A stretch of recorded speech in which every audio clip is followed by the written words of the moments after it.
आप देख रहे पीवीएन न्यूज, मैं हूं शब। आज हम चर्चा करेंगे तुर्की में भूकंप के बाद आए हालात के बारे में।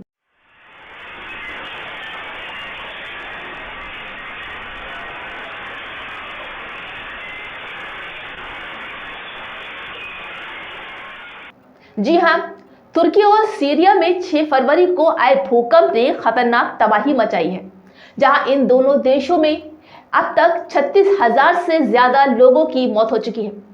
वहीं इस बीच सीरिया के राष्ट्रपति बशर अल असद ने तुर्की के साथ लगी 2 और बॉर्डर क्रॉसिंग खोलने की घोषणा भी की है। जी हां, इसके जरिए यूएन और भूकंप से जुड़ी राहत सामग्री सीरिया भेज पाएगा, जहां अगले 3 महीने तक देशवासियों की मदद के लिए बॉर्डर खोले रहेंगे।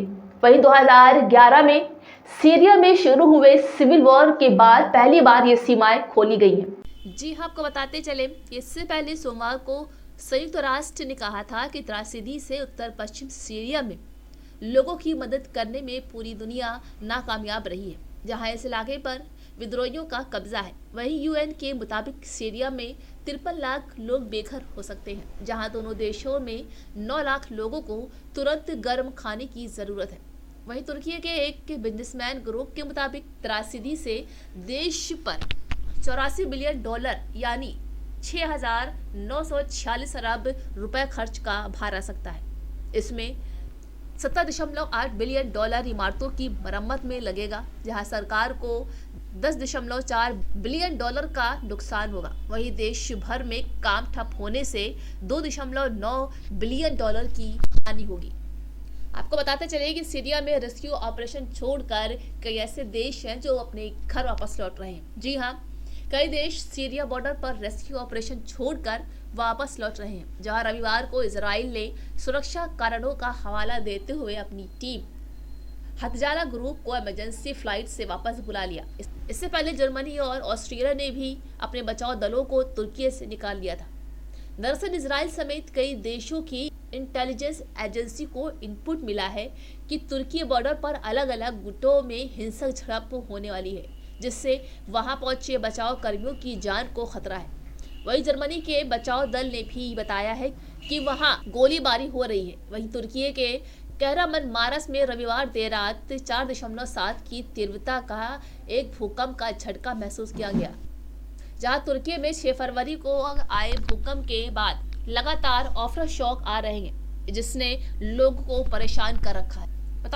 जो ट्रेनिंग अपनाई गई है टूल्स के अकॉर्डिंग हमा से निकालने का, बॉडी रिट्रीव करने का और विक्टिम को उसके परिवार वालों को सुपुर्द करने के लिए हर संभव कोशिश स्थानीय तुर्की प्रशासन के साथ मिलकर के की जा रही है। और हमारा बेस ऑफ ऑपरेशन नूरदागी में है और एक टीम हमारी आतंकिया जो कि हताई प्रोविंस में पड़ता है, वहां पर एक टीम हमारी डिप्लॉयड है। इस बार जो एनडीआरएफ का दस्ता है पहली बार पूरी तरह से सुसज्जित होकर आया है। सुसज्जित कहने की बात है कि हम अपने ट्रांसपोर्ट्स के साथ यहाँ पर आए हैं, तो एनडीआरएफ की गाड़ियां भी आई हैं, एनडीआरएफ के जो महिला दस्ता है वो भी आया है, एनडीआरएफ के डॉग्स भी यहाँ पर आए हैं फर्स्ट टाइम ओवरसीज ऑपरेशन में, और हमारे पास जो क्लोथिंग इक्विपमेंट जो हमें चाहिए वो सब हमारे पास अवेलेबल है। हमें लोकल जो सपोर्ट चाहिए होती है वो यहाँ पर जो अफाद है, जो हमारे जैसे एनडीए में है, वैसे यहाँ की जो डिजास्टर मैनेजमेंट अथॉरिटी है, वो जो हमें डे टू डे ऑपरेशंस के लिए जो हमें फ्यूल चाहिए होता है वो हमें मुहैया करा रही है। क्या आपको पता है कि दुनिया में हर साल 20,000 भूकंप आते हैं? जी हाँ, हर साल दुनिया में कई भूकंप आते हैं, लेकिन इनकी तीव्रता कम होती है। जहां नेशनल अर्थक्वेक इंफॉर्मेशन सेंटर हर साल करीब 20,000 भूकंप रिकॉर्ड करता है। इसमें से 100 भूकंप ऐसे होते हैं जिनसे नुकसान ज्यादा होता है। ये कुछ सेकंड तक रहता है। अब तक के इतिहास में सबसे ज्यादा देर तक रहने वाला भूकंप 2004 में हिंद महासागर में आया था। ये भूकंप 10 मिनट तक रहा था। आपको बताते चले कि तुर्की का एक वीडियो सोशल मीडिया पर वायरल हो रहा है। इसमें 2 नर्स नवजात बच्चे को भूकंप से बचाती नजर आ रही है, जहां भूकंप का केंद्र तुर्की का गाजियाटेप शहर था। इसी शहर के एक अस्पताल में लगे सीसीटीवी कैमरे में 2 नर्स नवजातों की जान बचाती हुई कैद हो गई।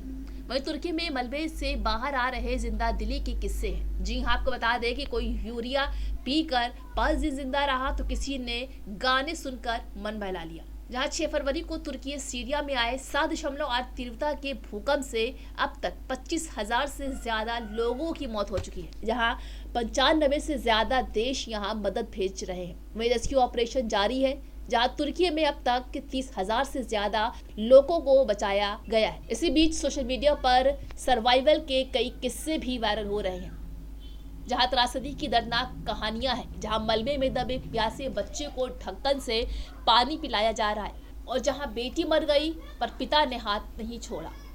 ये सब वीडियो दिल दहला रहे हैं। बता दें कि तुर्की और सीरिया में आई आपदा के बीच सोशल मीडिया पर कई दर्दनाक कहानियां वायरल हो रही हैं।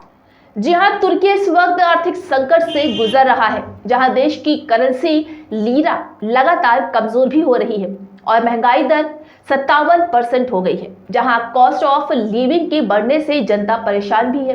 वहीं तुर्की और सीरिया में सोमवार सुबह आए 7.7 तीव्रता के भूकंप ने परेशानी और ज्यादा बढ़ा दी है। इस भूकंप से अब तक 4,000 से ज्यादा लोगों की मौत हो चुकी है